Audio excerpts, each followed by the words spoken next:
ಬಂಗಾರ ಅವ್ರ ಚಾಲು ಮಾಡ್ರಿ. ಮಾಡ್ರಿ. ಚಾಂಟಿಂಗ್. ಮುಂಡಕೆ ದ್ವಿತೀಯ ಖಂಡಃ ಸವೇದೈತತ್ ಪರಮಂ ಬ್ರಹ್ಮಧಾಮ ಯತ್ರ ವಿಶ್ವಂ ನಿಹಿತಂ ಭಾತಿ ಸುಪ್ತಂ ಉಪಾಸತೆ ಪುರುಷಂ ಯೇ ಯಕಾಮಾಸ್ತೇಷು ಕ್ರಮೇ ತದತಿವರ್ತಂತಿ ಧೀರಾಃ ಕಾಮಾನ್ಯಃ ಕಾಮಯತೆ ಮನ್ಯಮಾನಃ ಸ ಕಾಮಭಿರ್ಜಾಯತೆ ತತ್ರ ತತ್ರ ಪರ್ಯಾಪ್ತಕಾಮಸ್ಯ ಕೃತಾತ್ಮನಸ್ತೋ ಇಹೈವ ಸರ್ವೇ ಪ್ರವಿಲೀಯಂತಿ ಕಾಮಾಃ ನಾಯಮಾತ್ಮಾ ಪ್ರವಚನೇನ ಲಭ್ಯೋ ನ ಮೇಧಯಾ ನ ಬಹುನಾ ಶ್ರುತೇನ ಯಮೇವೈಷ ವೃಣುತೆ ತೇನ ಲಭ್ಯಸ್ತಸ್ಯೈಷ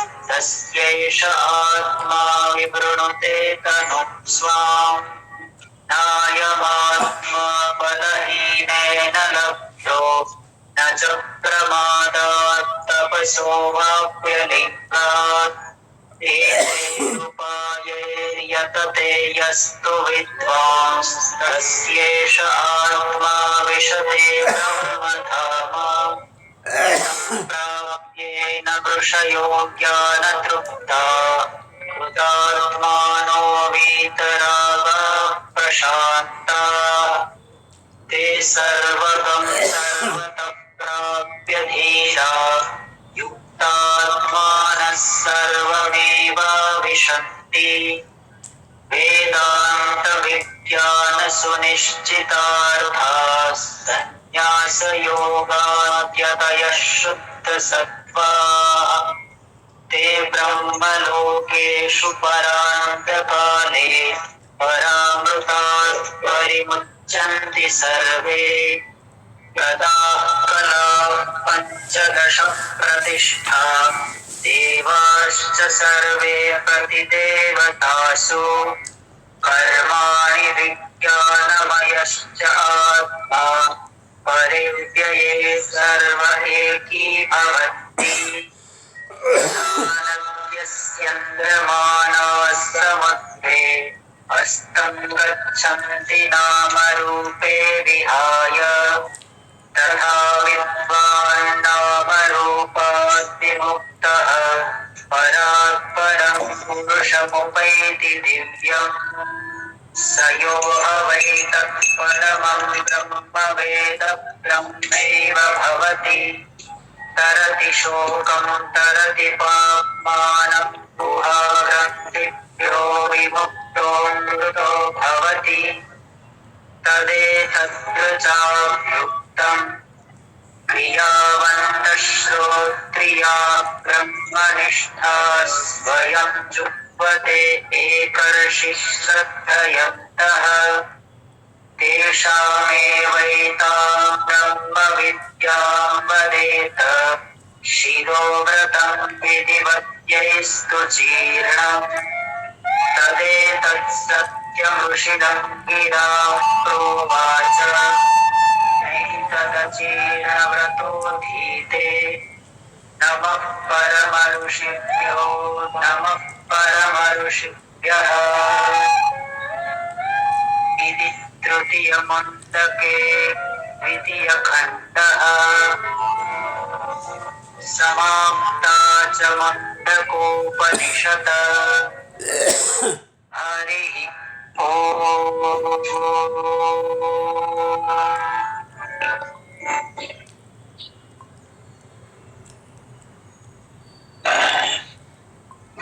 भद्रं कर्णे विष्णुयाम देवाः भद्रं पश्येमाक्षभिर्यजत्राः त्रैरङ्गैः तुष्टुवागं सस्तनूभिः वैशेमदेवहितं यदायुः स्वस्ति न इन्द्रो वृद्धश्रवाः स्वस्ति न पूषा विश्ववेदाः स्वस्ति नस्तार्क्ष्यो वरिष्ठनेमिः स्वस्ति नो बृहस्पतिर्दधातु। ओम शांति शांति शांति। शिव समारंभां शंकराचार्य मध्यमां ಅಸ್ಮದಾಚಾರ್ಯ ಪರ್ಯಂತಾಂ ಒಂದೇ ಗುರು ಪರಂಪರ. ನಾವು ಮುಂಡಕ ಉಪನಿಷತ್ತಿನ ಕೊನೆಯ ಮುಂಡಕ, ಮೂರನೆಯ ಮುಂಡಕ, ಎರಡನೇ ಖಂಡವನ್ನ ನೋಡ್ತಾ ಇದ್ದೀವಿ. ಮೂರನೇ ಮಂತ್ರ ನೋಡ್ಬೇಕು. ನಿನ್ನೆ ಎರಡನೇ ಮಂತ್ರ ನೋಡಿದ್ವಿ. ಇವತ್ತ ನಾವು ಮೂರನೇ ಮಂತ್ರವನ್ನ ನೋಡೋಣ. ಏನ್ ಹೇಳ್ತದ ಮಂತ್ರ ಮೊದಲು ಓದ್ಕೆ ನೋಡ್ರಿ. ನಾಯಮಾತ್ಮ ಪ್ರವಚನೇನ ಲಭ್ಯ ನಮೇದಯ ನ ಬಹುನಾ ಶ್ರುತೇನ ಯಮೇ ವೈಶ್ಯ ವೃಣುತೆ ತೇನ ಲಭ್ಯ ತಶೈಷ ಆತ್ಮ ವಿವೃಣತೆ ತನು ಸ್ವಾಂ. ಸಾಧನೆಯನ್ನು ಹೇಳ್ತದ. ಸಾಧನೆ ಏನು? ಆತ್ಮನಿಗೆ ಸಾಧನೆ ಹೆಂಗ್ ಮಾಡ್ಬೇಕು, ಆತ್ಮಜ್ಞಾನಕ್ಕಾಗಿ ಸಾಧನೆ ಹೆಂಗ್ ಮಾಡ್ಬೇಕು. ಯಾವ ಈ ಆತ್ಮನು ಇದೂನು ಪ್ರವಚನದಿಂದ ಲಭ್ಯನಲ್ಲ. ಪ್ರವಚನದಿಂದ ಲಭ್ಯನಲ್ಲ ಅಂದ್ರೆ, ಪ್ರವಚನ ಅಂದ್ರೆ ಏನು? ವೇದ ಶಾಸ್ತ್ರ ಅಧ್ಯಯನದಿಂದ ಸಾಧ್ಯವಿಲ್ಲ. ಹಿಂಗ ಹೇಳ್ತೈತಿ ನೋಡ್ರಿ. ಅದ ಏನ್ ಅರ್ಥ ಅನ್ನೋದನ್ನ ನೋಡೋಣ. ನ ಮೇದಯ. ಮೇದಯ ಅಂದ್ರೆ ಏನು? ಗ್ರಂಥ ಧಾರಣ ಶಕ್ತಿ. ಒಂದು ಸ್ಮರಣ ಶಕ್ತಿ, ಒಂದು ಧಾರಣ ಶಕ್ತಿ. ಇದು ಒಂದು ಗ್ರಹಣ ಶಕ್ತಿ, ಒಂದು ಧಾರಣ ಶಕ್ತಿ. ಯಾವುದೇ ವಿದ್ಯೆ ಇದ್ರೆ ಅದನ್ನ ಗ್ರಹಣ ಮಾಡ್ಬೇಕು ಮೊದಲು. ಗ್ರಹಣ ಶಕ್ತಿ. ಕೆಲವೊಬ್ಬರಿಗೆ ಗ್ರಹಣ ಶಕ್ತಿ ಇರ್ತದ, ಧಾರಣ ಶಕ್ತಿ ಇರಂಗಿಲ್ಲ. ಅಂದ್ರೆ ಕೇಳಿರ್ತಾರ, ತಿಳಿದಿರ್ತದ, ಉಳಿಯುದಿಲ್ಲ. ಎರಡೂ ಇರ್ಬೇಕು. ಬಹಳ ಚಲೋ. ಗ್ರಹಣನೂ ಇರ್ಬೇಕು, ಮುಂದೆ ಧಾರಣನೂ ಇರ್ಬೇಕು. ಹಂಗ ಇಲ್ಲಿ ಗ್ರಂಥದ ಧಾರಣ ಶಕ್ತಿಗೆ ಏನಂತಾರೆ ಇವರು? ಮೇದಯ. ಧಾರಣ ಶಕ್ತಿ ಇದ್ರೂ ಕೂಡ ಆತ್ಮ ಲಭ್ಯನಿಲ್ಲ. ನ ಬಹುನಾ ಶ್ರುತೇನ. ಬಹುನಾ ಶ್ರುತೇನ ಅಂದ್ರ ಬಹಳಷ್ಟು ಶ್ರವಣ ಮಾಡ್ತೇನ್ರಿ ನಾನು, ಸಾಧ್ಯ ಇಲ್ಲ. ಆತ್ಮತತ್ವ ಸಿಗುವುದಿಲ್ಲ, ತಿಳಿಯುವುದಿಲ್ಲ.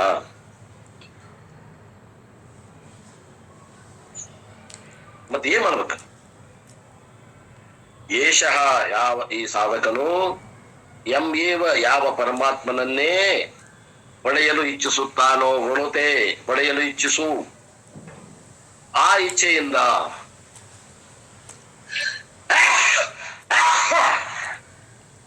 ಏನಿದೆ? ಆ ಇಚ್ಛೆಯಿಂದ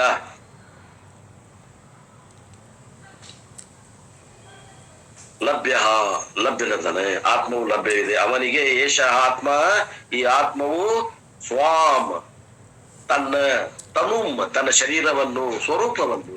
ಶರೀರ ಅಂದ್ರೆ ಇದು ಸ್ವರೂಪ. ತನ್ನ ಸ್ವರೂಪವನ್ನು, ಸ್ವಾಮ್ ತನ್ನ ಶರೀರವನ್ನು, ತನ್ನ ಸ್ವರೂಪವನ್ನು ವಿವೃಣತೆ ಪ್ರಕಾಶಪಡಿಸುತ್ತಾನೆ. ಆ ಆತ್ಮನು ಪ್ರವಚನದಿಂದ ಲಭ್ಯನಲ್ಲ, ಗ್ರಂಥಧಾರಣ ಶಕ್ತಿಯಿಂದಲೂ ಬಹುಶ್ರವಣದಿಂದಲೂ ಲಭ್ಯನಲ್ಲ. ಯಾವ ಪರಮಾತ್ಮನನ್ನೇ ಈ ಸಾಧಕನು ಪಡೆಯಲು ಇಚ್ಛಿಸುತ್ತಾನೆಯೋ ಆ ಇಚ್ಛೆಯಿಂದಲೇ. ಇಚ್ಛೆ ಬೇಕು, ಮುಮುಕ್ಷತ್ವ ಬೇಕು ಅಂತ ಅರ್ಥ. ಫ್ರೀ ವಿಲ್, ಇಚ್ಛಾ ಶಕ್ತಿ. ಯಾವಾಗ ನಾ ತಿಳಿದೇನೆ ಪರಮಾತ್ಮನನ್ನು ಅನ್ನುವಂತ ಕುತೂಹಲ ಇರ್ಬೇಕು, ಇಚ್ಛೆ ಇರ್ಬೇಕು. ಆ ಇಚ್ಛೆಯಿಂದಲೇ ಅವನು ಲಭ್ಯನು. ಅವನಿಗೆ ಈ ಆತ್ಮನು ತನ್ನ ಶರೀರವನ್ನು ಪ್ರಕಾಶಪಡಿಸುತ್ತಾನೆ. ಅವಿದ್ಯೆಯಿಂದ ಆಚ್ಛಾದಿತವಾದ ತನ್ನ ತತ್ವವನ್ನೆಂದ್ರ ಸ್ವರೂಪವನ್ನು ಪ್ರಕಾಶಪಡಿಸುತ್ತಾನೆ. ಇಷ್ಟು ಸಾಮಾನ್ಯ ಅರ್ಥ. ವಿಶೇಷ ಅರ್ಥವನ್ನು ನೋಡೋಣ. This final section also is winding up section. ಉಪನಿಷತ್ತು ಈಗ ಕೊನೆಯ ಭಾಗಕ್ಕೆ ಬಂದದ. ಈಗ ಇನ್ನೊಮ್ಮೆ ಮುಖ್ಯಾಂಶಗಳನ್ನು ಹೇಳಾಗತ್ತದ. ವಾರ್ತೆಗಳು ಓದುತ್ತಿರುವವರು ಇಂಥವರು. ಈಗ ವಾರ್ತೆಗಳು ಮೊದಲ ಹೆಡ್ಲೈನ್ಸ್, ಆಮೇಲೆ ಡಿಟೇಲ್, ಆಮೇಲೆ ಮತ್ತೊಮ್ಮೆ ಕೊನೆಗೆ ವಾರ್ತೆಯ ಮುಖ್ಯಾಂಶಗಳು ಹೆಂಗ್ ಹೇಳ್ತಾರೆ ಹಂಗ ಉಪನಿಷತ್ತು. ಯಾವುದೇ ಉಪನಿಷತ್ತು ನೋಡ್ರಿ, ಮೊದಲ ಮುಖ್ಯಾಂಶವನ್ನ ಹೇಳಿ, ಮಧ್ಯದಲ್ಲಿ ಎಲ್ಲ ವಿಸ್ತಾರವಾಗಿ ಹೇಳಿ, ಕೊನೆಗೆ ಮತ್ತೊಮ್ಮೆ ಮುಖ್ಯಾಂಶಗಳನ್ನು ಹೇಳುವಂತದ್ದು ಒಂದು ಪದ್ಧತಿ. ಈಗ ಮತ್ತೊಮ್ಮೆ ಸಾಧನೆಗಳನ್ನ, ಮುಖ್ಯಾಂಶಗಳನ್ನ ಹೇಳಿ ಗ್ರಂಥ ಸಮಾಪ್ತಿ ಆಗುವುದು ಸನೇಕ ಐತಿ. ಇನ್ನೊಂದ್ 10-11 ಶ್ಲೋಕ 8-9 ಶ್ಲೋಕ ಆದ್ರೆ ಈ ಉಪನಿಷತ್ತು ಮುಗೀತದ.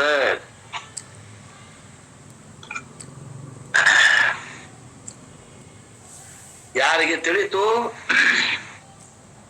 ಅವರು ಅಧಿಕಾರಿಗಳು, ಯಾರಿಗೆ ತಿಳಿಲಿಲ್ಲ ಅವರು ಅನಧಿಕಾರಿಗಳು. ಅನಧಿಕಾರಿಗಳು ಏನ್ ಮಾಡ್ಬೇಕು? ಸಾಧನೆಯಲ್ಲಿ ಏನ್ ದೋಷ ಅದ ತಿಳ್ಕೋಬೇಕು. ಆ ಸಾಧನೆಯಲ್ಲಿ ಇಲ್ಲ ಮೇಳಾಗಪ್ಪ. ಯಾಕೆ ನಮಗೆ ತಿಳಿದಿಲ್ಲ? ತಿಳಿದದ ಜೀವನ್ ಮುಕ್ತಿ ವಿಲಕ್ಷಣ ಆನಂದ ಆಗವಲ್ತು. ಇದು ತಿಳಿದಂಗ ಆಗೈತಿ, ತಿಳಿದಿಲ್ಲ ಅಂತ ಅರ್ಥನ. ಮತ್ತೆ ಹಿಂಗಾದವರು ಕೂಡ ಸಾಧನೆಯಲ್ಲಿ ಏನೋ ದೋಷ ಅದ. ಆ ದೋಷವನ್ನ ಕಂಡುಹಿಡಿದು ಅದನ್ನ ಸರಿ ಮಾಡ್ಕೋಬೇಕು. ಯಾರು ಮಾಡ್ಕೋಬೇಕ್ರಿ? ಸಾಧಕರ ಮಾಡ್ಕೋಬೇಕು. ಅದ್ರ ಸಂಬಂಧ ಆಗತ್ತ. ಸುಮ್ಮನೆ ಟೈಮ್ ಪಾಸ್ ಆಗತ್ತಿಲ್ಲ. ಯಾವ ಒಂದು ಮಾತು ಕೂಡ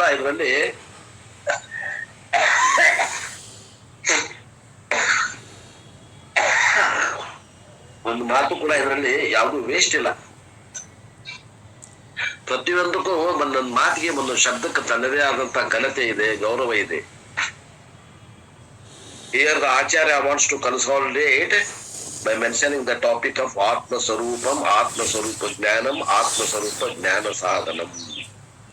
ಇಲ್ಲೇ ಏನ್ ಹೇಳಕತ್ತಾರಲ್ಲೇ ಆಚಾರ್ಯರು, ಆತ್ಮ ಸ್ವರೂಪ ಅಂದ್ರೆ ಏನು, ಆ ಆತ್ಮ ಸ್ವರೂಪದ ಜ್ಞಾನವನ್ನ ಹೆಂಗ್ ಮಾಡ್ಕೋಬೇಕು, ಆ ಆತ್ಮ ಸ್ವರೂಪದ ಜ್ಞಾನ ಮಾಡ್ಕೊಳ್ಳಿಕ್ಕೆ ಸಾಧನೆಗಳು ಏನಿದಾವ, ಮತ್ತ ಆತ್ಮ ಸ್ವರೂಪದ ಜ್ಞಾನ ಮಾಡ್ಕೊಂಡ್ರೆ ಏನೇನು ನಮಗ್ ಲಾಭಗಳದಾವ. ಫಲ ಬೇಕಾಗೈತಿ. ಫಲ ಎಂದರೆ ಯಾರು ಏನು ಮಾಡೋದು. ದೀಸ್ 4 ಟಾಪಿಕ್ಸ್, ಈ 4 ವಿಷಯಗಳನ್ನ ಈ ಶ್ಲೋಕದಲ್ಲಿ ಆಚಾರ್ಯರು ಹೇಳ್ತಾ ಇದ್ದಾರೆ. ವಾಂಟ್ಸ್ ಟು ಹಿಂಟ್ ದಟ್ ಆತ್ಮ ಸ್ವರೂಪ means the real nature of hours. ನಮ್ಮೆಲ್ಲರ ನಿಮ್ಮೆಲ್ಲರ ಸ್ವರೂಪ, ನಿಜವಾದ ಸ್ವರೂಪ. ಪ್ರಕಾಶ, ಗುರುಸಿದ್ದಪ್ಪ, ಮಂಜು, ಅಶೋಕ, ಸುಭಾಸ್, ಸುರೇಶ್, ನಾನು, ದಿವ್ಯಾನಂದ್ರು, ಇನ್ನ ಹಲವಾರು ಏನದೇವಿ. ಈ ಹೆಣ್ಮಕ್ಳು ಗಂಡ್ಮಕ್ಳು ಸ್ವರೂಪ ನಮ್ದು ಏನದ, ನಿಜವಾದ ಸ್ವರೂಪ ಏನದ. ಇಲ್ಲೇನೋ ವ್ಯವಹಾರ ಮಾಡಕತ್ತೀವಿ. ಆದ್ರೆ ನಮ್ಮ ನಿಜವಾದ ಸ್ವರೂಪ ಏನದ, ಜಗತ್ತಿನಲ್ಲಿದ್ದ ಮಾನವರೆಲ್ಲರ ನಿಜವಾದ ಸ್ವರೂಪ ಏನದ, ಆತ್ಮ ಸ್ವರೂಪ ಏನದ, ಅದನ್ನು ತಿಳಿಯುವುದು. ಆತ್ಮ ಸ್ವರೂಪ ಜ್ಞಾನ ಸಾಧನಂ. ಆದ ತಿಳ್ಕೊಳಕ್ ಏನೇನು ಸಾಧನೆ ಮಾಡಬೇಕು, ಆಮೇಲೆ ಆ ಸಾಧನೆ ಮಾಡಿದ್ರೆ ಫಲ ಏನು. ಇನ್ ಸಿಂಪಲ್ ಲ್ಯಾಂಗ್ವೇಜ್, ಸ್ವರೂಪಂ, ಜ್ಞಾನಂ, ಸಾಧನಂ ಅಂಡ್ ಫಲಂ. These are the 4 topics. ಇವು 4 ವಿಷಯಗಳು. ಏನೇನು? ಆತ್ಮನ ಸ್ವರೂಪ ಏನು, ಜ್ಞಾನ ಹೆಂಗ ಮಾಡ್ಕೋಬೇಕು, ಸಾಧನೆ ಏನು, ಆತ್ಮಜ್ಞಾನ ಅಂದ್ರೆ ಏನು, ಸಾಧನೆ ಹೆಂಗ, ಅದರಿಂದ ಫಲ ಏನು. Now in the following few mantras, some sadhanas are highlighted. ಕೆಲವೊಂದು ಸಾಧನೆಗಳನ್ನ ಏನ್ ಮಾಡ್ತಾರ, ಎತ್ತಿ ತೋರ್ಸಾಕತ್ತಾರ. And of these sadhanas are not observed, ಜ್ಞಾನ will not be possible. ಸಾಧನೆಗಳನ್ನ ನಾವು ಮಾಡುದಿಲ್ರಿ, ಸಾಧ್ಯ ನಮಗ್ ಬೇಕು, ಸಾಧ್ಯ ಇಲ್ಲ. ಸಾಧ್ಯವಾದಂತ ಮೋಕ್ಷ ಬೇಕು ಅಂದ್ರೆ, ಪರಮಾತ್ಮನ ಜ್ಞಾನ ಆಗ್ಬೇಕು ಅಂದ್ರೆ ಇವು ಸಾಧನೆಗಳು ಅವಶ್ಯ ಅದಾವ. ಸಾಧಕನು ಸಾಧನೆಯಿಂದ ಸಾಧ್ಯವನ್ನು ಪಡೆಯುತ್ತಾನೆ.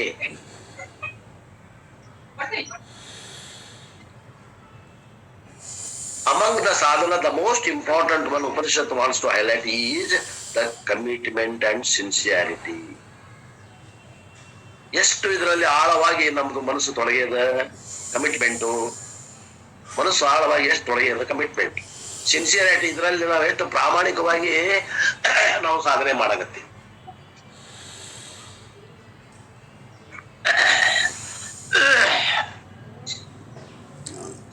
ಎಷ್ಟಂದ ಪ್ರಾಮಾಣಿಕತೆ. ಏನ್ 4 ಐತೋ, ಏನ್ 10 ಪೈಸಾ ಐತೋ, ಏನು 8 ಐತೋ, ಏನು ರೂಪಾಯಿನ ಐತೋ.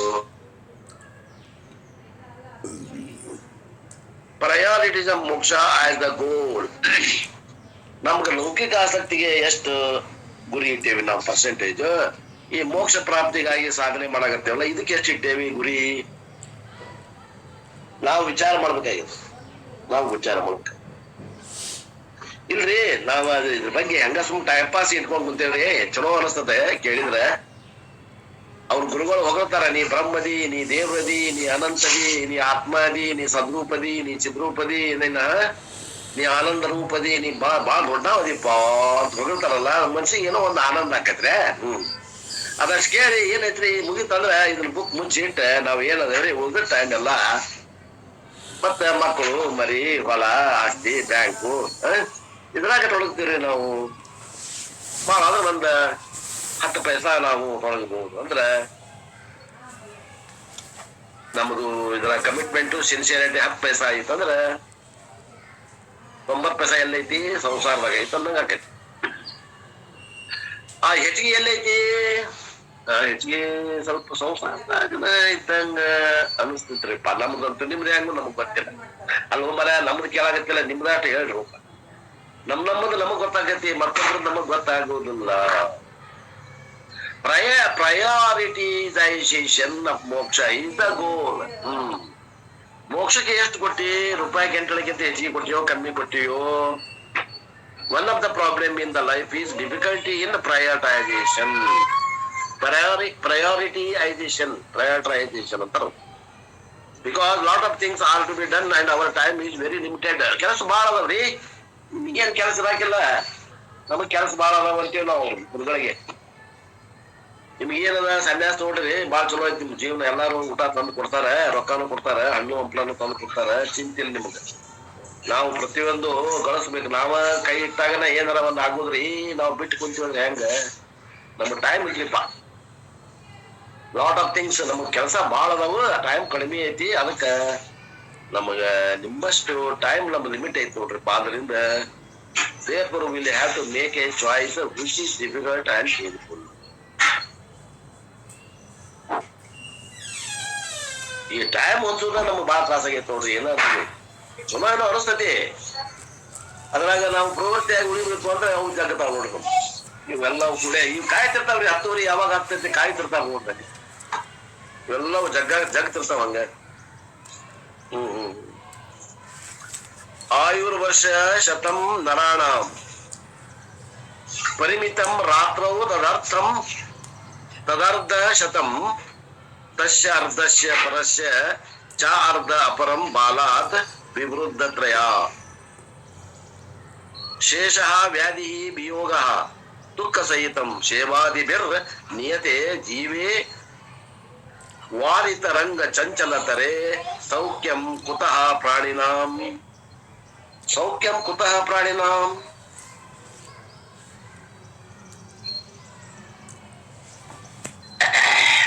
ಎಲ್ಲಿ ಬಂದಿತ್ತು ಶ್ಲೋಕ? ಯಾರು ಹೇಳ್ತಾರಲ್ಲ ಈ ಶ್ಲೋಕ? ಯಾರದು ಇದು? ಭರ್ತೃಹರಿ ಶ್ಲೋಕ ಇದು.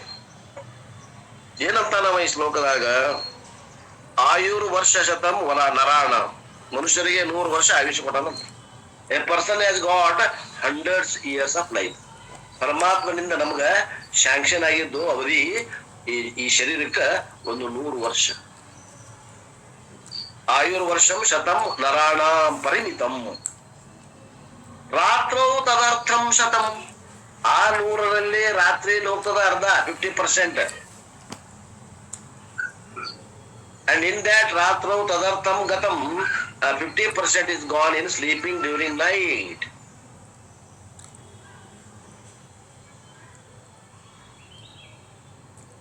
ಮತ್ ನಮ್ಗೆ ಎಷ್ಟು ಉಳಿತು ಮುಂದ? 50 ಉಳಿತಲ್ರಿ. ಮತ್ 50 ಹೋತು ನಿದ್ಯಾಗ ಅಂದ್ರೆ 50 ಉಳಿತು.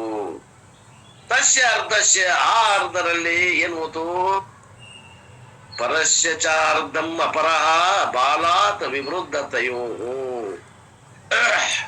In these 50 years ಅದ ಅರ್ಧ ಎಲ್ಲಿ ಹೋತು? 25 ವರ್ಷ ಎಲ್ಲಿ ಹೋತು ಅಂದ್ರ ಬಾಲ್ಯಾವಸ್ಥೆಯಲ್ಲಿ ಮತ್ತು ಮುದುಕನ ವೃದ್ಧಾಪ್ಯ ಮತ್ತು ಬಾಲ್ಯಾವಸ್ಥೆ ಒಳಗೆ ಹೋತು ಅರ್ಧ.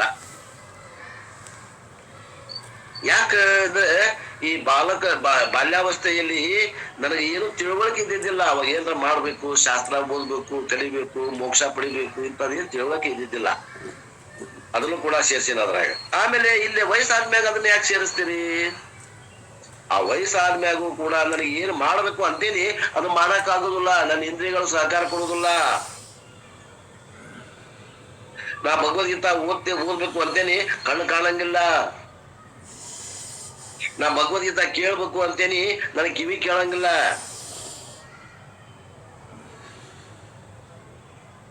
ಏನಾರ ನೋಡ್ಬೇಕು ಅಂತೇನಿ, ನನ್ನ ಕಣ್ಣು ಕಾಣಂಗಿಲ್ಲ. ಹೋಗ್ಲಿ, ಭಗವದ್ಗೀತಾ ಆಗ್ಲಿ, ಉಪನಿಷತ್ ಆಗ್ಲಿ, ಅಥವಾ ನಿಜಗುಂಡ ಗ್ರಂಥಗಳಾಗ್ಲಿ ನಾನು ಪಾರಾಯಣ ಮಾಡ್ಬೇಕು ಅಂತೇನಿ, ಬಾಯಾಗ ಹಲ್ ಬಿದ್ದಾವ, ಉಚ್ಚಾರ ಸರಿ ಆಗವಲ್ದು. Therefore I know what to do. ಈಗ ನನಗ ಬಾಲ್ಯಾವಸ್ಥೆಯೊಳಗೆ ಏನ್ ಮಾಡ್ಬೇಕಂತ ಗೊತ್ತಿದ್ದಿದ್ದಿಲ್ಲ, ಮಾಡ್ಲಿಲ್ಲ. ಈಗೆಲ್ಲ ಗೊತ್ತಾಗ್ತೈತಿ, ಮಾಡಾಕ ತ್ರಾಣಿಲ್ಲ. ಆದ್ರಿಂದ ಆ ಉಳಿದ 50ರಾಗ 25 ವರ್ಷ ಹಿಂಗ್ ಹೋತು. ಇನ್ನೆಷ್ಟು ಉಳಿತು? 25 ವರ್ಷ ಉಳಿತು. ಆ 25 ವರ್ಷ ಏನೈತಿ, ಅದು ಮುಖ್ಯವಾದ ಭಾಗ ಐತಿ. ಹೌದೌದು, ಮುಖ್ಯವಾದ ಭಾಗ ಐತಿ. ಅದ್ರಾಗ ನಾನು ಒಳ್ಳೇದ್ ಏನ್ರ ಮಾಡ್ಬೇಕು ಅಂದ್ರ ಏನ್ ಮಾಡಕ್ ಸಾಧ್ಯ ಐತಿ? ಶೇಷಂ ವ್ಯಾಧಿ ವಿಯೋಗ ದುಃಖ ಸಹಿತಂ ಸೇವಾದಿಭಿರ್ ನೀಯತೆ. ಇನ್ ದ್ಯಾಟ್ 25 years ಆಲ್ಸೋ, ಆ 25 ವರ್ಷದಲ್ಲಿ ವ್ಯಾಧಿ ರೋಗಗಳು ರೋಗ ಬರ್ತಾವ್ರಿ. ವಿಯೋಗ, ಯಾರೋ ಸಾಯ್ತಾರ್ರಿ, ದುಃಖ ಆಕತ. ವೇರಿಯಸ್ ಅದರ್ ಥಿಂಗ್ಸ್ ಸೇವಾದಿಭಿಹಿ. ಇಲ್ಲಿ ಸೇವೆ ಅಂದ್ರ ಕರಿಯರ್ ಇಸ್ ದೇರ್. ನೌಕರಿ ಮಾಡ್ಬೇಕಲ್ರಿ, ಉದ್ಯೋಗ ಮಾಡ್ಬೇಕು. ಅದು ಇದ್ರಾಗ ಬಂತು. 25 ವರ್ಷದಾಗ ನೌಕರಿ ಬಂತು, ವ್ಯಾಧಿ ಬಂತು, ವಿಯೋಗ ಬಂತು, ಸೇವೆ ಬಂತು. ಇನ್ನೂ ಒಂದ್ ಏನ ಕೂಡಿಸ್ತೇವಂದ್ರ ಆದಿಬಿಹಿ. ಇನ್ನು ಬಾಳ ಅದಾವ, ಅವ್ನು ಕೂಡಿಸ್ಲಿ ಇದ್ರಾಗ. ಆದಿಬಿಹಿ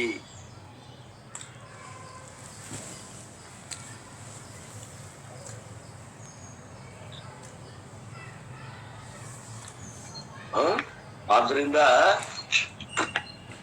ಜೀವೇ ವಾರಿತರಂಗ ಚಂಚಲತರೆ ಸೌಖ್ಯಂ ಕುತಃ ಪ್ರಾಣಿನಾಂ.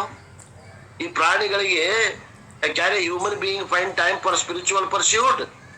ಅಲ್ರಿ, ಆತ್ಮಜ್ಞಾನವನ್ನ ಪಡ್ಕೊಳ್ಳಿಕ್ಕೆ ಸಮಯ ಐತೇನು? ಸ್ವಲ್ಪ ನಮ್ಗಷ್ಟು ಪುರಾಣ ಕೇಳ್ರಿ.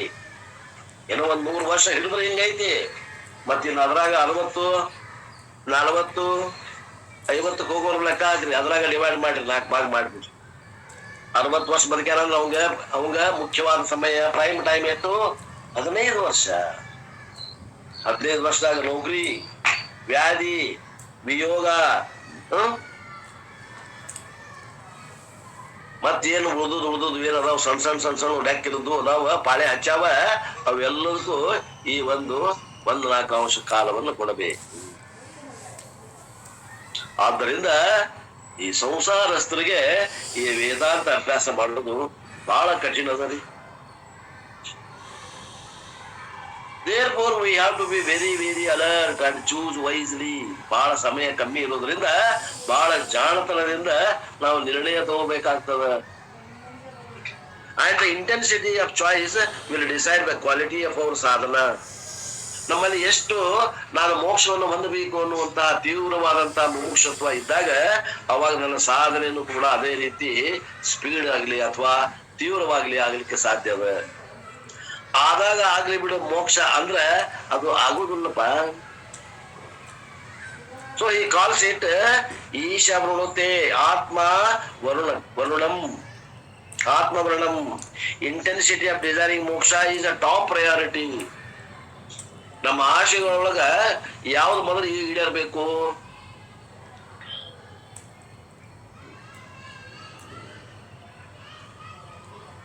ಶಾಸ್ತ್ರಕ್ಕೆ ಬರ್ರಿ, ಬಾಳ ಚಲೋ ನಡೆದ ಶಾಸ್ತ್ರ. ಬರ್ತೇನ್ರಿ, ಸ್ವಲ್ಪ 60 ಆಗಿಲ್ರಿ, ರಿಟೈರ್ಮೆಂಟ್ ಆಗಿದ್ದ. ಅದೊಂದು ಹುಡುಗಿನ ಲಗ್ನ ಐತಿ, ಅದಷ್ಟು ಮುಗಿಸಿ ಅದೊಂದು ಮನಿ ಹಳೇದು ಮಾರಿ ಅದೊಂದು ಹೊಸ ಮನಿ ಸ್ವಲ್ಪ ಕಟ್ಟಿಸಿ ಎಲ್ಲಾ ಸುದ್ದಿ ಮಾಡಿ ಬರ್ತೇನೆ. ನನಗೂ ಬರ್ಬೇಕಂತ ಅನ್ಸೈತಿ, ಬರ್ತೇನೆ. ಅಂದ್ರೆ ಎಲ್ಲೈತಿ ನನ್ನ ಆಸಕ್ತಿ? ನನ್ನ ಮನಿ ಕಟ್ಟೋದ್ರಾಗ, ಮದ್ವಿ ಮಾಡೋದ್ರಾಗ ಆಸಕ್ತಿ. ಇದು ಯಾವಾಗ ಇರ್ಬೇಕಾಗಿತ್ತು? 60ಕ್ಕಿಂತ ಮೊದಲ ಇದನ್ನ ಮುಗಿಸಿ ಯಾವಾಗ ನಾ ರಿಟೈರ್ಡ್ ಆಗ್ತೇನಿ ಅಂತ ಕಾಯ್ಕೊಂತ ಕುಂಡಿರ್ಬೇಕಾಗಿತ್ತು ಅಂತಾರ ಅವ್ರು ಅಪ್ಪೋರು.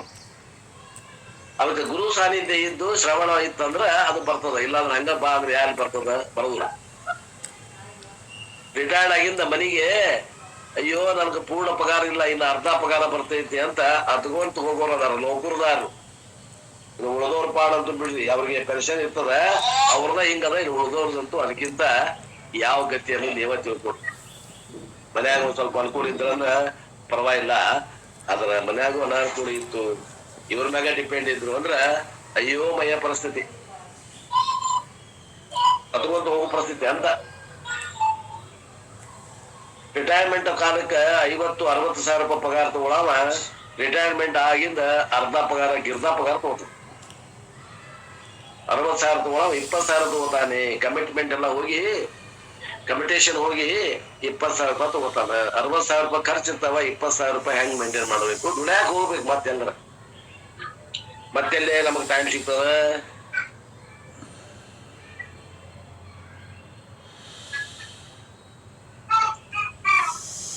The intense desire is lacking. ಅಲ್ಲಿ ನಮಗೆ ಕುತೂಹಲ, ವೇದಾಂತ ಅಭ್ಯಾಸ ಮಾಡ್ಬೇಕು, ಶ್ರವಣ ಮಾಡ್ಬೇಕು ಅನ್ನುವಲ್ಲಿ ಆಸಕ್ತಿನೇ ಇಲ್ಲ. ಎಷ್ಟೋ ಮಂದಿಗೆ ರೋಟಿ, ಕಪಡಾ, ಮಕಾನ್ ಇವುಗಳ ಮೂಲಭೂತಗಳನ್ನ, ಮೂಲ ಸಮಸ್ಯೆಗಳನ್ನ ಕಳ್ಕೊಳ್ಳೋದನ್ನ ಆಗಿರುವುದಿಲ್ಲ.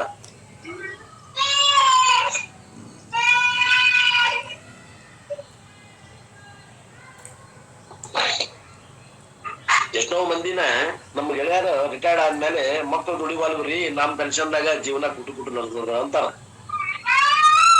I have seen people talking to me like this. They are unable to attend the classes.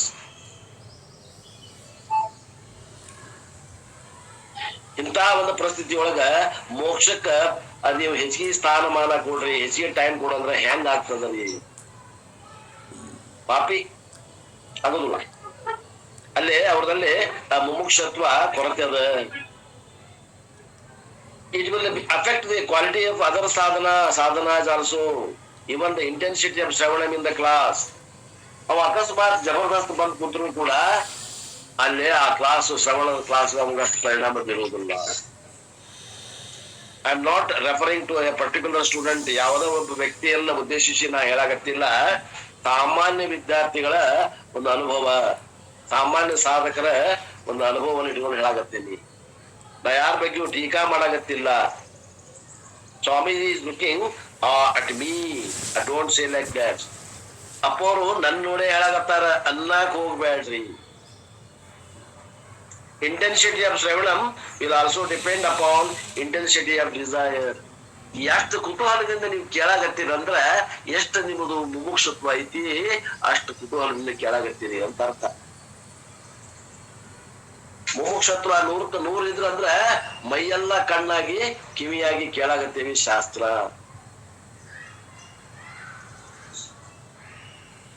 Whether it is puja or whether it is karma or whether it is upasana, all the other sadhanas quality will be decided by the intensity of the desire.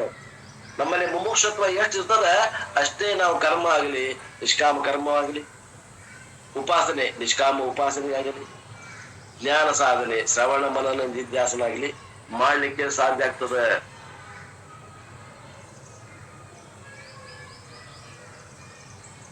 Therefore, make sure that you have got ತೀವ್ರ ಮುಮುಕ್ಷತ್ವ. ಆದ್ರಿಂದ ತೀವ್ರ ಮುಮುಕ್ಷತ್ವವನ್ನು ಬೆಳೆಸಿಕೊಡ್ರಿ. ಯಾವಾಗ ಅದು ಆತ್ಮ ತನ್ನ ಮೈಯಿಂದ ತೋರಿಸಿತು, ಯಾವಾಗ ನನಗ ಅಪರೋಕ್ಷ ಜ್ಞಾನ ಆದೀತು, ಯಾವಾಗ ನನಗೆ ಜೀವನ ಮುಕ್ತಿ ವಿಲಕ್ಷಣ ಆನಂದ ಆದೀತು, ಯಾವಾಗ ನಾನು ಕೃತಕೃತ್ಯನಾಗೇನಿ, ಯಾವಾಗ ನನಗೆ ಕರ್ತ ಭೋಕ್ತ ಪ್ರಮಾತ ಅನ್ನೋದು ಇದು ಭ್ರಮೆ ಅನಿಸ್ತು, ಯಾವಾಗ ಈ ಜಗತ್ತು ಕನಸಿನ ಸಮ ಕಾಣಾಕತ್ತೈತಿ,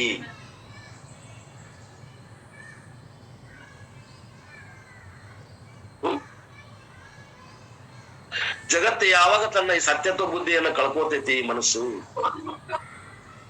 ಈ ಒಂದು ಹಪಾಪಿ ಇರ್ಬೇಕು ಮನಸ್ಸಿನಾಗ, ತುಮುಲ ಇರ್ಬೇಕು, ತುಮುಲ. If that intensity is not there, other sadhanas will not fructify into moksha. ಈ ಒಂದು ಕುತೂಹಲ ಇಲ್ಲ, ಮುಮುಕ್ಷತ್ವ ಇಲ್ಲ, ತೀವ್ರ ಮುಮುಕ್ಷತ್ವ ಇಲ್ಲ ಅಂದ್ರ ನೀವು ಯಾರೇನು ಸಾಧನೆ ಅದಾವ ಅವು ಯಾವುದೋ ಸಾಧನೆಯನ್ನ ಮೋಕ್ಷವೆಂಬ ಫಲವನ್ನು ಕೊಡಲಾರವು. They will not fructify into moksha. ಮೋಕ್ಷ ಅನ್ನುವಂತ ಫಲದಲ್ಲಿ ಅವು ಪೂರ್ಣಗೊಳ್ಳುವುದಿಲ್ಲ. They will only be mechanical, ಯಾಂತ್ರಿಕವಾಗಿ ಬರೋದು. ಮಠಕ್ಕೆ ಬರೋದು ಯಾಂತ್ರಿಕವಾಗಿ, ಬುಕ್ ತರುವಂಗಿಲ್ಲ, ಕುತ್ಕೊಳ್ಳೋದು ಆಕಳಿಸೋದು, ಕುತ್ಕೊಳ್ಳೋದು ನಿದ್ದೆ ಮಾಡೋದು, ಕುತ್ಕೊಳ್ಳೋದು ಅಲ್ಲೇ ಗುಸು ಮಾತಾಡೋದು.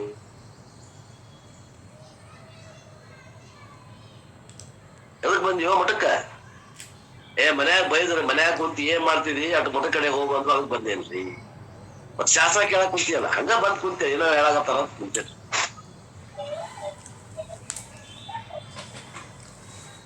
ಯಾಂತ್ರಿಕವಾಗಿ ಬರೋದು, ಯಾಂತ್ರಿಕವಾಗಿ ಹೋದಿ ಮನೆಗೆ.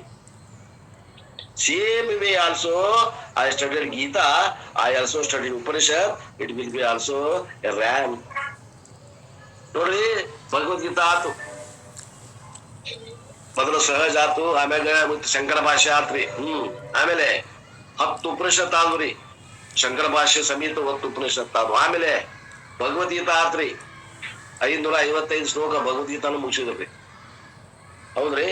ಮೋಕ್ಷ ಏನ್ರ ಸರಿಯಾಗಿ ಸುಳಿತೇನು? ಅದು ಒಂದ್ ಮಾತ್ರ ಆಗಿಲ್ಲ ನೋಡಿ. ಏನ್ರಿ ಹಂಗಂದ್ರ ಮೋಕ್ಷ ಅಂದ್ರೆ ಏನ್ರಿ ಸರಿಯಾಗಿ ಆಗಲ್ ಬಿಡ್ರಿ, ಗೊತ್ತಿಲ್ಲ. It will not fructify into moksha. Whatever you may do, this is what is said in this mantra. ಈ ಒಂದು ಪರಿಸ್ಥಿತಿಯನ್ನ ಕುರಿತು, ಸಾಧಕನ ಕುರಿತು ಈ ಮಂತ್ರ ಹೇಳ್ತದೆ. So you have to add, if there is no intensity in desire. ಇಲ್ಲಿ ಏನಾಗಬೇಕು, ನೀವು ಕೂಡಿಸಿ ಹೋಗ್ಬರ್ತಾರ, ಏನಾದ್ರೂ ಆಗೋದಿಲ್ಲ. ನಾಯಮಾತ್ಮ ಪ್ರವಚನೇನ ಲಭ್ಯ ಅಂದ್ರ ನಿಮ್ಮಲ್ಲಿ ಕುತೂಹಲ ಇಲ್ಲ, ಮುಮುಕ್ಷತ್ವ ಇಲ್ಲ ಅಂದ್ರ, ತೀವ್ರ ಮುಮುಕ್ಷತ್ವ ಇಲ್ಲ ಅಂದ್ರ ನೀವು ಶ್ರವಣಕ್ ಬಂದ್ರು ಕೂಡ ಆ ಪ್ರವಚನದಿಂದ ಎಷ್ಟು ಲಾಭ ಆಗ್ಬೇಕು ಅಷ್ಟು ಲಾಭ ನಿಮಗಾಗಬೇಕು. If the intensity is not there in the desire for moksha, then na ayam atma pravachanena labhya. Any amount of pravachanam, normally we use the word pravachanam in the meaning of giving discourses. That meaning also you can be taken. Any amount of giving discourses will not help. Or Shankaracharya takes the meaning of Veda Adhyanam. ಇದಕ್ಕ ಪ್ರವಚನ ಕೇಳುವುದರ ತಿಳ್ಕೊಡ್ರಿ, ಪ್ರವಚನ ಹೇಳುವುದರ ತಿಳ್ಕೊಡ್ರಿ, ಅಥವಾ ವೇದಗಳನ್ನ ಅಧ್ಯಯನ ಮಾಡಿದ ನಂತರ ನಿಮ್ಮಿಲ್ಲೇ ಅದು ತಿಳ್ಕೊಡ್ರಿ. ಪ್ರವಚನ ಅಂದ್ರೆ ಏನಂತ ಮಾಡ್ತೀರಿ ಅರ್ಥ? ಕಲಿಯುವಿಕೆ, ನಿಮ್ಮಲ್ಲಿ ಕಲಿಯುವಿಕೆ ಯಶಸ್ವಿ ಕಲಿಯುವಿಕೆ ಅಂತ ತಗೊಂಡ್ಬಿಡ್ರಿ. ಬರೀ ಪ್ರವಚನ ಅಂದ್ರೆ ಕಲಿಯುವಿಕೆ ಅಂತ ತಗೊಂಡ್ರೆ ಬಹಳ ಸುಲಭ ಅಂತದ ಅಂತಾರ.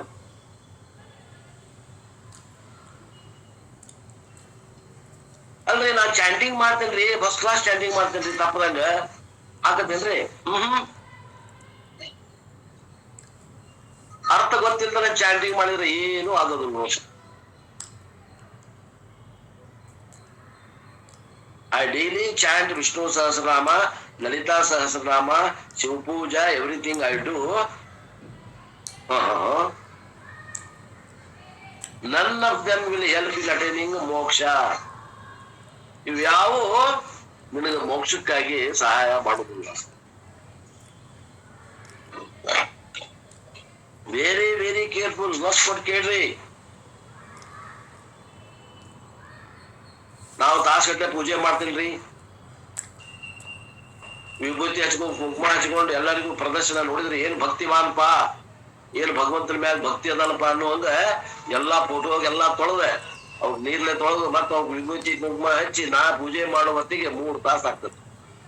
ಅಷ್ಟು 101 ಫೋಟೋ ಅದಾವ್ರಿ ಮನ್ಯಾಗ. ಅಷ್ಟು ಮಾಡ್ಬೇಕಂದ್ರೆ ಇಷ್ಟ ಟೈಮ್ ಆಗತ್ತೆ ನೋಡ್ರಿ. ಬಹಳ ಈ ರಿಟೈರ್ಡ್ ಆಗಿಂದ ಇದ ಮಾಡಾಕತ್ತೀನಿ ನಾ, ಬಹಳ ಭಕ್ತಿ ಹೆಚ್ಚಿಗೆ ಆಗಿಬಿಟ್ಟೈತ್ರಿ ನನಗೆ. ಇದರಿಂದ ಆಕತ್ತೇನ್ರಿ ಆತ್ಮಜ್ಞಾನ? ಆಗುದಿಲ್ಲ.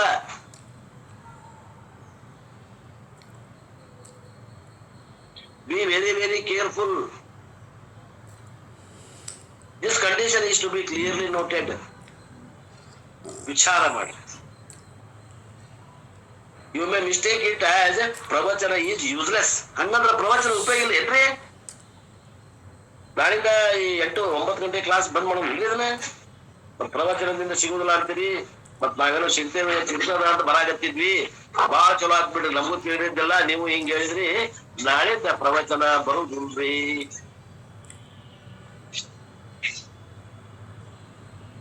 ನಾಯಮಾತ್ಮ ಪ್ರವಚೇನ ಲಭ್ಯ ಅನ್ನೋದ್ರ ಅರ್ಥ ಇದಲ್ಲ.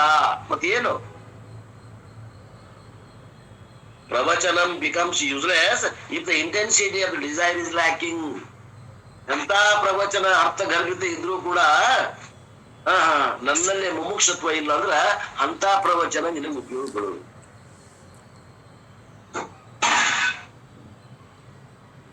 ಹಿಂಗೆ ಅಲ್ರಿ ಅದ. ಬಟ್ ಅವ್ರು ಅಲ್ಲಿ ಬರ್ದಿಲ್ಲಲ್ರಿ, ಅದು ಪರಂಪರೆ ಒಳಗೆ ಹೇಳ್ತಾರ್ರಿ. ನಿನ್ನಲ್ಲೇ ತೀವ್ರವಾದ ಮುಮುಕ್ಷುತ್ವ ಇಲ್ಲ ಅಂದ್ರ ಅನ್ನೋದ ಮುಂದೆ ಹಾಕೋಬೇಕಿಲ್ಲ, ಮೊದಲು ಹಾಕೋಬೇಕು. ಇಲ್ಲ ಅಂದ್ರ ಅರ್ಥ ಅನರ್ಥ ಆದೀತು. ವಿಚಾರ ಮಾಡಿ. So the message is, make sure that you have got ತೀವ್ರ ಮುಮುಕ್ಷುತ್ವ commitment.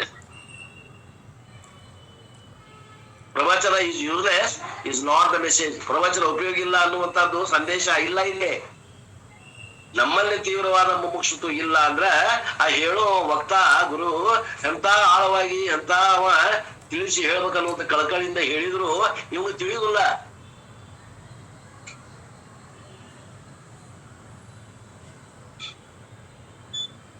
ಶಬ್ದಕ್ಕ ಒಂದು ಅರ್ಥ ಇರ್ತದ. ಶಬ್ದ ಆಗಿ ಉಳಿಬಾರದು. ಕೇಳುವ ಹೊತ್ನಾಗ ಅರ್ಥದಲ್ಲಿ ಹೋಗಿ ಮನಸ್ಸು ನಿಂದಿರಬೇಕು, ಅವಾಗ ಅರ್ಥ ಆಗ್ತದ. ಅದು ಯಾವಾಗ ಅವ ಹೇಳುವ ಹೊತ್ನಾಗ ಆಗ್ಬೇಕು. ನಾ ಮನೆಗೆ ಹೋಗಿ ಬಂದ ನೋಡ್ಕೋತೇನೆ ಆಗೋದಿಲ್ಲ.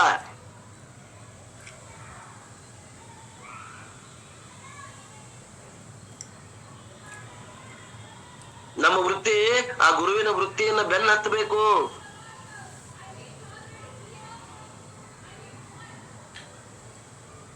ಗುರು ನಾವು ಕಳ್ಕೊಂಡ್ವಿ, ವೃತ್ತಿ ಅವನ್ ಬೆನ್ನ ಹತ್ತಕ್ ಆಗ್ಲಿಲ್ಲ ಅಂದ್ರ ಅರ್ಥ ಆಗೋದಿಲ್ಲ, ಆತ್ಮಜ್ಞಾನ ಆಗೋದಿಲ್ಲ. Commitment is very important is the message. ಅಂದ್ರೆ ಇಲ್ಲಿ ನಮ್ಮಲ್ಲಿ ತೀವ್ರವಾದ ಮುಮುಕ್ಷತ್ವ ಇದ್ದ ಪ್ರವಚನ ಕೇಳಬೇಕು ಹೊರತು ಮುಮುಕ್ಷತೆ ಇಲ್ಲದ್ರೆ ಹೆಂಗ ಟೈಮ್ ಪಾಸ್ ಬಂದ್ರೆ ಆಗುವುದಿಲ್ಲ. ಒಂದು ಕಾರಣ ಹೇಳಿದ್ರು, ನ ಮೇಧಯ ನ ಬಹುಶ್ರುತೇನ. ಇನ್ಯಾರು ಕಾರಣ ಹೇಳಾಗತ್ತಾರ ನೋಡ್ರಿ. ನ ಮೇಧಯ ಮೆಮೊರಿ ಪವರ್. ನಮ್ಮ ಪರಂಪರೆಯೊಳಗ ಬಾಯಪಾಠ ಮಾಡೋದು ಒಂದು ಪರಂಪರೆ ಒಳಗೆ ಇತ್ತು ಮೊದಲ. Everything we have to learn by heart. ಇಲ್ಲೊಂದು ಕೇಳ್ರಿ ಮಜಾ ಅದ ನಮ್ದು. ಈಗ ಬುಕ್ ಅದಾವ, ಪ್ರಿಂಟ್ ಮಾಡ್ಯಾರ, ರೊಕ್ಕ ಕೊಟ್ಟು ತಗೊಳ್ಳೋದಷ್ಟ ಬಾಕಿ. ಅದಕ್ಕೂ ಶಾಲೆ ತರ ಮಾಡು ಬಂದಿದೇವಿ. ಆ ಮಾತ್ ಬಿಡ್ರಿ, ಒಟ್ಟು ಲಭ್ಯ ಅದಾವ ಗ್ರಂಥಗಳು. ಈಗ ಅವಾಗಿನ ಕಾಲಕ್ಕ ಪ್ರಿಂಟಿಂಗ್ ಇದ್ದಿದ್ದಿಲ್ಲ, ಲಭ್ಯ ಇದ್ದಿದ್ದಿಲ್ಲ, ಗ್ರಂಥಗಳು ಲಭ್ಯ ಇದ್ದಿದ್ದಿಲ್ಲ. ಈ ಏನು ಋಷಿ ಮುನಿಗಳ ಕಾಲದಾಗ, ವೇದ ಉಪನಿಷತ್ತುಗಳ ಕಾಲದಲ್ಲಿ ಇನ್ನೂ ಎಲೆ ಮ್ಯಾಗ ಬರೆದಿಡುವಂತದ್ದು ಇದ್ದಿದ್ದಿಲ್ಲ. ಮತ್ತೆ ಹೆಂಗಿತ್ತು ಪದ್ಧತಿ? ಇವತ್ತು ಒಂದು ಮಂತ್ರ ಹೇಳ್ತಿದ್ದ ಗುರು, ಅದನ್ನ ನಾಳೆ ನಾವು ಬಾಯಪಾಠ ಒಪ್ಪಿಸ್ಬೇಕು. ಆ ಬಾಯಪಾಠ ಒಪ್ಪಿಸಿದ ಮೇಲೆ ಅದ್ರ ಅರ್ಥ ಹೇಳವ ಗುರು. ಯಾವ್ದು ಲೇಖಿ ಇದ್ದಿದ್ದಿಲ್ಲ ಅವಾಗಿನ ಕಾಲಕ್ಕ. ಅದಕ್ಕ ಇದಕ್ಕೆ ಏನಂತ ಹೆಸರಿಟ್ಟು ಅಂದ್ರ ಶ್ರುತಿ ಅಂತ ಹೆಸರಿಟ್ಟು. ಶ್ರುತಿ ಅಂದ್ರೆ ಏನು? ಕೇಳಿದ್ದು. ಗುರುವಿನ ಮೂಲಕ ಶಿಷ್ಯ ಕೇಳಿದ್ದಾರ ಅಂತ ತಿಳ್ಕೊಡ್ರಿ. ಋಷಿ ಮುನಿಗಳು ತಮ್ಮ ಏಕಾಂತದಲ್ಲಿ ಈ ವಾತಾವರಣದಲ್ಲಿ ಇದ್ದಂತಹ ಉಪನಿಷತ್ ವಾಕ್ಯಗಳನ್ನ ಕೇಳಿದ್ದಂತರ ತಿಳ್ಕೊ. ಆ ವಾಕ್ಯಗಳನ್ನ ಭಗವಂತ ಈ ವಾತಾವರಣದಲ್ಲಿ ಇಟ್ಟು ಲಾಕ್ ಮಾಡ್ಯಾನ. ಈ ನಾವು ಮೊಬೈಲ್ ಲಾಕ್ ಮಾಡ್ತೇವಲ್ಲ ಹಂಗ ಲಾಕ್ ಮಾಡ್ಯಾನ. ಅದ್ರ ಕೀಲಿ ಯಾರ ಕೈಯಾಗೈತಿ ಅಂದ್ರೆ ಶ್ರೋತ್ರಿಯ ಬ್ರಹ್ಮನಿಷ್ಠ ಗುರುವಿನ ಕೈಯಾಗೈತಿ. ಅವ ಲಾಕ್ ಓಪನ್ ಮಾಡಿದ್ರೆ ಆ ವೇದ ಓಪನ್ ಆಗ್ತದ. ಇಲ್ಲ ಅಂದ್ರ ಆ ಲಾಕ್ ಓಪನ್ ಆಗ್ಲಿಕ್ಕೆ ಅಂದ್ರೆ ಮೊಬೈಲ್ ಹೆಂಗ್ ಓಪನ್ ಆಗೋದಿಲ್ಲ, ಹಂಗ ವೇದ ಅದ್ರ ಅರ್ಥ ನಮ್ಗೆ ಹೊಳಿಯುವುದಿಲ್ಲ. ಈ ಕಂಪ್ಯೂಟರ್ ಏನ್ ಇದು ಬಂದದ ಈ ಸಿಸ್ಟಮ್, ಇದನ್ನ ಭಗವಂತ ಮೊದಲ ಮಾಡಿಬಿಟ್ಟಾನ. ವೇದಗಳು ಅಪೌರುಷೇಯ ವಾಣಿ. ಇಲ್ಲೇ ಭಗವಂತ ಈ ವಾತಾವರಣದಲ್ಲಿ ಒಂದು ತರಂಗದಾಗಿ ಇಟ್ಟು ಅವನ್ ಲಾಕ್ ಮಾಡ್ಯಾನ. ನೀವು ಇದ್ದಲ್ಲೇ ಆಕಾಶವಾಣಿ ಧಾರವಾಡ, ಆಕಾಶವಾಣಿ ಭದ್ರಾವತಿ, ಆಕಾಶವಾಣಿ ಹುಬ್ಬಳ್ಳಿ ತರಂಗಾಂತರಗಳು ಅದಾವ ಇಲ್ಲೋ? ಅದಾವು. ಕೇಳ್ತಾವೇನು? ಕೇಳಂಗಿಲ್ಲ.